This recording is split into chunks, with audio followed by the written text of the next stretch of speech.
behavioral scientist. She's at the EcoHealth Alliance's Leadership Council. Thank you very much for joining us. We saw you on Friday. You didn't seem too worried then. Has the situation changed? How are you feeling? How should we be feeling about the coronavirus? I'm feeling no different. I'm feeling confident that what we saw was going to happen is exactly what's happening. A bigger news story right now would be if we didn't see transmission across states in the United States, because our borders are so porous. We're right next to each other. Some of our states are larger than some small countries in the world, and there's so much back and forth. So of course we are going to see this virus take its course. We've said it all along from the beginning, and we know that this is what's going to happen. We tried to contain it. We'll still continue to put in measures of containment. The press conference that the White House put on just before the start of your show, Greg, said exactly that. But that doesn't mean that mitigation isn't now going into effect. And we heard that from a lot of like Tony Fauci, for example, who you just played over the weekend.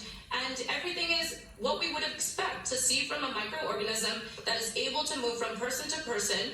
And despite best efforts, we can slow it down, but it doesn't mean we're going to stop it from spreading. Okay, when you say run its course, so what does that mean to you? You've seen the models, you know what's out there right now, what's been detected. How many, ultimately?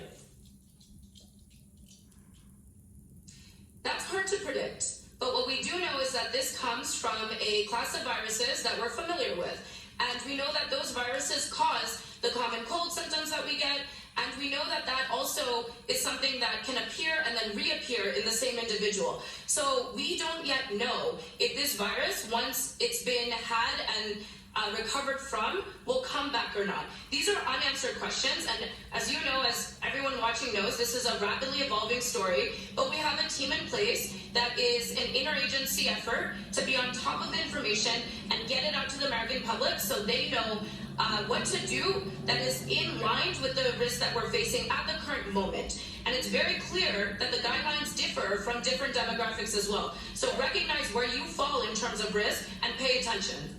Dr. Chakraborty, thank you very much. And CDC.gov, again, is the go-to place. A couple of highlights from around the country. Did you hear the most famous person